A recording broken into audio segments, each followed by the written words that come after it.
So I was thinking about what I wanted to put in the intro to this video, and there's one thing that really sticks out to me about SummerSlam, and that is, for as long as I now live, breathe, and watch WWE, I do not want to see Kevin Owens anywhere near the bloodline anymore, because my God, it's been a long time. So that's my one takeaway. If you take away nothing else from this, Kevin Owens, please do something new.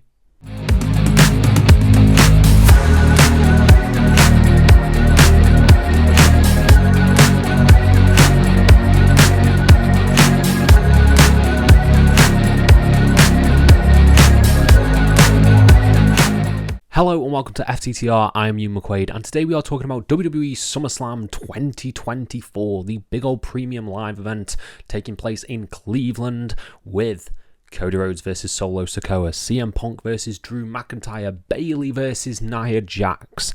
A lot of good stuff on this card, and I'm going to dive into it in just a moment, but before I do, please hit subscribe, please like this video, please comment your thoughts down below, and I'll try and reply to every single one of them as we dive into this. So SummerSlam 2024, I think, is a very interesting show for me in particular, because we're going to have a conversation now about objectivity and subjectivity. So objectively, I can look at SummerSlam 24 and say, yeah, that is one of the best shows of the year. All the matches were really, really good. All the angles were really, really good.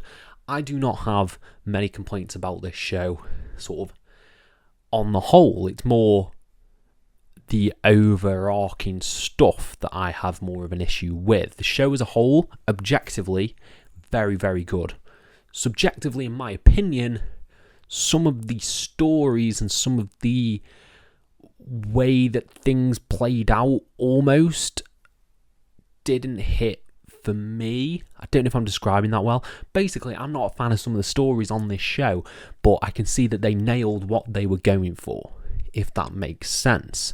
So yeah, it's a very, very weird show for me and how I feel about it, and hopefully this is going to be a bit like therapy, where I'm going to get it all out there and I'm going to talk about things I liked, the things I didn't like, and yeah, we'll dive in from there, starting with some overall nitpicks, I guess. One of them's a big nitpick. No, one of them's not really a nitpick, it's something that I want to see more of. So I think it's an absolute travesty that there was no tag team title match on this show. I feel like DIY losing the tag team titles on SmackDown, that could have been on the show. You could have bumped the Jelly Roll, Miz and R-Truth bit and put a tag team title match on there, because I literally cannot remember the last time there was a tag team title match on pay-per-view. I want to say it was WrestleMania, but you may have to fact check me on that. It may not have been WrestleMania. Yeah, that's my big one. I really wanted a tag team match on this show because there was a lot of singles matches. And then the other one is just a general WWE as a whole. This was the first time, because a lot of the other ones I've been able to watch live, because they have been like your Backlash France, the Clash of the Castle. I've been watching them live. 7 matches in 4 hours. And the amount of stuff that I was skipping through, it took it to it must have been like 2 hours tops. There is way too many breaks and adverts and sponsorships. It's just crazy that they couldn't have fit a tag team title match on there with the amount of sponsorship nonsense that is constantly thrown in your face now. I'm not a big fan of that as a whole. I think the adverts are really, really great. I understand why they're there, obviously, because, Peacock and stuff like that, but it's a hard watch at times. But when you're fast forwarding, you're like, this is an absolute breeze. It doesn't feel like there's much wrestling on this wrestling show. So that's all the niggly stuff out of the way. There's a few little picks, but let's start with how the show opened. The show opened with Jelly Roll, who is a country music singer. I like country music. I'm a big fan of country music. My dad got me into country music. So I am a big fan. I am listening to that Twisters soundtrack on repeat. I don't know anything about Jelly Roll. I really, really don't. He sang his song Liars, I believe, and that played over the video package, which I thought was an interesting touch. It's an interesting way to go about it. He sounded really good live, like compared to some of the people we've seen sing at wrestling shows. Looking at you, Downstate, he was really, really good. He was really, really good performance. So yeah, props to that. Triple H said, "Are you ready?" Then we have Jelly Roll, all good stuff. Then we have Rhea Ripley versus Liv Morgan for the Women's World Championship. And this is what I was divulging in the opening to this video. I'm not a fan of the story. I feel like there's so much more that could be done than two women fighting over a man fighting over a man in the main story of Raw, the main women's story of Raw. They're not really fighting over the belt. The belt is playing second fiddle to Dominic Mysterio, which I think is a bit silly. But for what they were going for the soap opera theatrics and the turns, they nailed it. They really, really did. And you had some awesome stuff in this match, like Rhea Ripley nailing her shoulder on the announce table, popping it back into socket and selling the shoulder injury. And then when it came to the Dom turn, I think that was executed really, really well, with Dom taking the chair away from Rhea. Made all the sense in the world. She can't win the title that way. He's like, fair enough, fair enough. Then you had an Oblivion for an insanely good near fall that I really, really loved. Then you had Dom run round, slide the chair in the ring, Oblivion on Rhea Ripley for the 1, 2, 3, the same way that Liv won the title at King and Queen in the ring. Then he turns. He full on necks on with Liv. We have the power couple. We have Rhea sort of distraught in the corner. It was executed for the story that they've been telling. It was executed to perfection, and I cannot complain about that in the slightest. Just the story as a whole is not for me. I'd rather see, who is the best on the roster going at it, Like, we don't need to be fighting over Dom, we need to be fighting over the title. I think that's something that's been lacking a lot in the Raw women's division, like that real focus on the world title. And yeah, I think that fully explains my thoughts. I hope so anyway. It was a really, really good match. I really enjoyed it. The story's just not for me. Then we had a little bit of Judgment Day in the Judgment Room. He's pissed at Dom is Damian Priest. So they have a little thing. And then we get Sami Zayn versus Bron Breakker. Now this, again, really good match for the Intercontinental Championship. Did not go very long at all. I think it was like 5 or 6 minutes. This is a match that was really, really good, really well executed. But, and there was a big but in this, I don't understand why we did the Money in the Bank thing if we were just going to have Bron win here, because it sort of diminishes his win, in my opinion. And I don't think they told enough of a story of sort of Sami Zayn was the expert, he was the veteran. Maybe they could have told that story better in the Money in the Bank match, like he's the wiry veteran and Bron Breakker's just the hot-headed monster. I don't think that came across enough. This was sort of just like a really good technical wrestling match where they were just outclassing each other, reversal after reversal after reversal. Bron Breakker with a big old Frankensteiner from the top rope. And eventually it just ended pretty abruptly with a spear from Bron and then a big old running the rope spear from Bron, and he is the new Intercontinental Champion. So yeah, I think this was a bit of a weird... This is the match that I would have bumped to Raw, and then maybe you would have had a tag team title match in here, make those tag bouts feel more important. Executed well, good match, but very weird decision to do the Money in the Bank match. If the Money in the Bank match didn't exist and we just had this, I'd say it was a really, really good decision. A bit puzzling is all I can say about that.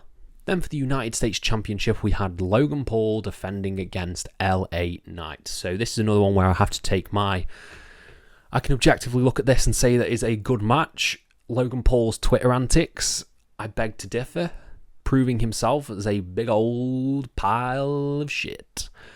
So I don't want to support Logan Paul. Like, objectively, I can say he was very, very good in this match. He hit some really cool moves. He hit a cool moonsault. He was out there with Machine Gun Kelly. Machine Gun Kelly gave him the brass knucks to give him the sort of advantage against LA Knight towards the end of the match. But yeah, that's another topic for another video, is his Twitter antics, because he's a prick.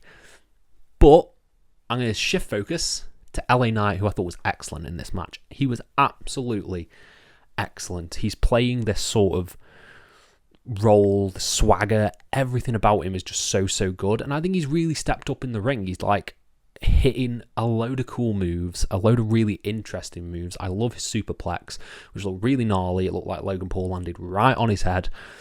And yeah, it went to a cool ending sequence where LA Knight was beating up the Prime Boys. MGK gave him the brass knucks to the head of LA Knight. LA Knight ducks a buckshot lariat, because that's what I'm calling it, and hits the BFT for the win. LA Knight is the new champion. The right decision. It's about time LA Knight had a belt in main roster, because he did have the $1 million championship, let us not forget. And yeah, it was objectively a really good match. I don't want to support Logan Paul because he's a brick, but I'm so happy for LA Knight. I think this was a great showing from LA Knight, and I'm really excited for his run, to be honest. Next up, we got Nia Jax taking on the WWE Women's Champion, Bayley. This was good. This was really good. This was obviously harkening back to their takeover match, which I've seen once, and I can't remember much about it. But I thought this was really good. It's one of Nia's best performances that I've seen in a while. I think she has really stepped up her game in terms of her in-ring work. Her being this monster and just pushing away Bayley, pushing her out of the way, and Bayley being like a scrappy underdog trying to get in there and just sort of manhandle the big giant that was Nia Jax. I thought that was really good storytelling. You had some good near falls. You had an Annihilator near fall, which I thought was really good. You had a big old top rope elbow drop and a Bayley to belly from Bayley. That was hard to sentence to say. Then you had Tiffany Stratton come out. She looks like she's going to cash in. Bayley clocks her down. That gives Nia Jax the advantage. She hits a powerbomb and then 2 Annihilators for the 1, 2, 3, and she is the new Women's Champion. I think this was the right call. I don't think Bayley's run has lit the world on fire, unfortunately. And now we're going to get that dynamic between Tiffany Stratton and Nia Jax, so that maybe that'll give us that sort of title infighting that we kind of wanted from the Damian Priest Judgment Day story. But I think this was a really solid match. Not the best match I've ever seen in my life, but for what it did and for what it set out to do, I think it was really good. Then we got my second favourite match of the night, which was CM Punk versus Drew McIntyre with Seth Rollins as the special guest referee. Now, I'm going to use this opportunity to talk about an interesting idea, one I never want to see happen again, and that is this goddamn ref cam, because I always thought the ref cam, when it was used on this show, was insanely bizarre. It worked to an extent when Seth Rollins was making his entrance, but when it was used in the Liv Morgan Rhea match, it was just a bit weird. It was just the ref staring down at like Rhea with a rest hold on her. I don't feel like it gives you that much insight as much as they thought it might do. So a bit distracting and a bit weird. Good idea in principle, but I don't think it paid off. Overall, I love this match. I thought this match was so good, and I was actually a little bit worried about this. I thought that Seth may overshadow the Drew Punk feud, but he didn't. I think he played his role really good. It did become a lot about Seth, and Seth sort of being lenient to one person and then taken away from another, and sort of where does his allegiance lie, like taking the chair away from Drew. I thought was interesting. Then it looks like they're going to do the SummerSlam finish, but they didn't. You had, I did like the stuff with the bracelet. I think the bracelet was really good. You had Drew go for the Claymore and put on the friendship bracelet from CM Punk's dog and AJ Lee, and he goes for the Claymore. It gets knocked to the floor. Punk tries to get it, Drew intercedes, and then you have Seth wearing the bracelet, and that is what clicks in Punk's head to be like, oh, you're not helping me. Why on earth have you got that on? And he's like, I just picked it up to get it out of the way. I thought it was really creative in that regard, and I actually really enjoyed that. And then you had some really cool, interesting spots towards the end in which CM Punk hits a GTS on Seth Rollins, and that's sort of the turning point. Low blow from Drew, Claymore from Drew. 1, 2, 3 from Seth. CM Punk loses, Drew wins. I think that's the right decision. Personally, I want to see this Drew feud continue. I think Bad Blood, I do sense potentially a Hell in a Cell match coming for this feud. I think it's earned it at this point. And I think we can build to Seth Punk as the WrestleMania match. I don't think you need to do that straight away. I think Seth versus Punk is a marquee match for WrestleMania. I think it's fantastic to do that. So I think you get Drew in a Hell in a Cell and then build. Maybe you have an interaction with them in the Rumble and just this bubbling. Keep it bubbling till WrestleMania if you can, because I think that is a money match to put on. Then we got my match of the night, and that was Gunther taking on Damian Priest for the World Heavyweight Championship. God damn it, Gunther is the best wrestler maybe in the world. Like, everything that he does, I love the way he sells. He just flails his body like a kaiju, and it's fantastic. He gets hit with something, he staggers back. He gets knocked in the face, he will crumple to the ground and he'll just flail. I love the way that he sells and bumps around the ring. And Priest, I think this was Priest's best showing as World Heavyweight Champion since winning the belt. Like, they put on an absolute war. Gunther's chest is bleeding from the chops. And I think Priest really held his own, and they told a really interesting story of Priest having to fire up and come back from all this adversity, and it really cemented him as a great babyface. I love the opening where Gunther runs at him and just gets clocked in the face by Priest, and he's like, oh my god, this might be a tougher test than I thought. And then it just keeps building. You have chop battle after chop battle. You have big move after big move. It worked so well for me. I think Gunther is absolutely incredible in the ring. And I think this was the best finish on the show for me personally. You had Finn Balor run down like he's been doing recently for Priest in his title matches when Priest has been like, stay away. He ran down without Priest's permission. He gets in the face of Gunther and Gunther knocks him off, clocks him down to the floor, which gives Priest the opportunity to fire up. He's like, no, I can do this. He fires up, hits clothesline after clothesline, nails a South of Heaven chokeslam for the 1, 2, and then Finn Balor, the cheeky bastard, puts Gunther's foot on the ropes. Love that. The way Finn was selling it, his face was cartoony villain goodness, and the way he slowly turned to look at the camera, I thought it was really well done. I like the way you have Priest look at the replay screen. That's not something you see happen much in like pro wrestling at all, is people watching replays. But yeah, watching the replay, seeing Finn do it, and then immediately going for Finn. His focus is on Finn. He takes his eye off the ball. He goes for Gunther.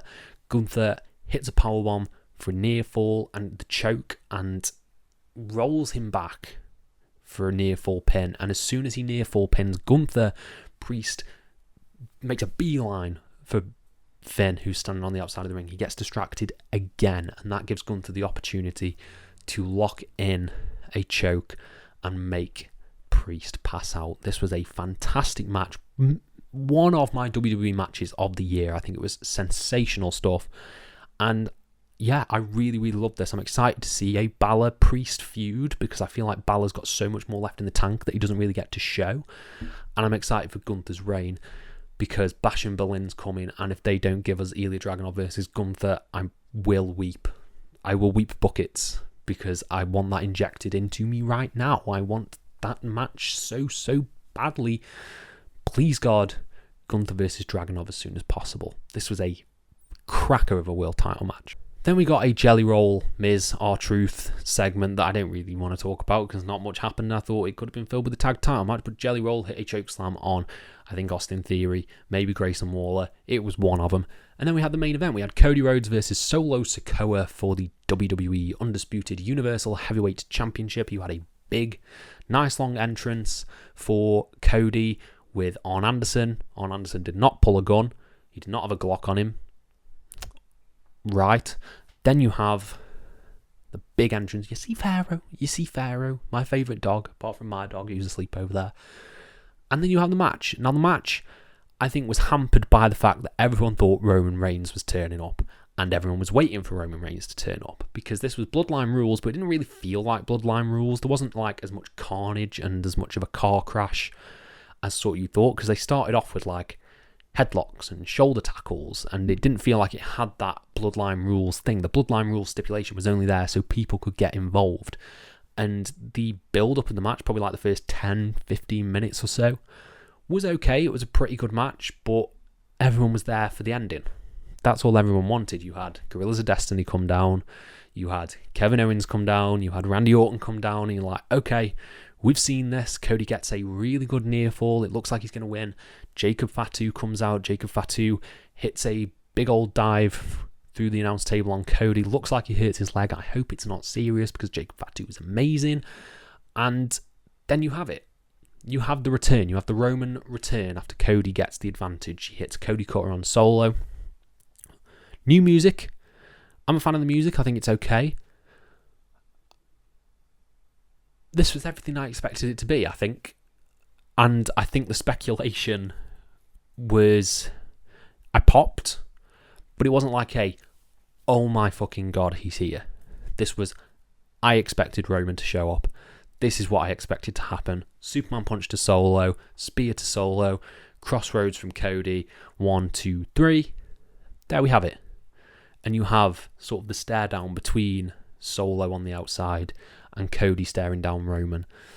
And you set up these angles and what's going to happen going forward. I think it was a great setup for that. I think the match overall as a whole wasn't blowaway. It's not like an insanely good match that I am going to remember. Everyone's just going to remember Roman Reigns returning. And I don't think that's necessarily a bad thing. I think that will be what SummerSlam is mainly remembered for. It was the night the Tribal Chief returned. And I think that's fair enough. But overall as a match, it didn't fully deliver. It wasn't terrible. It was okay. I'm just sick of seeing Randy and KO feud with the Bloodline, as I said in my intro.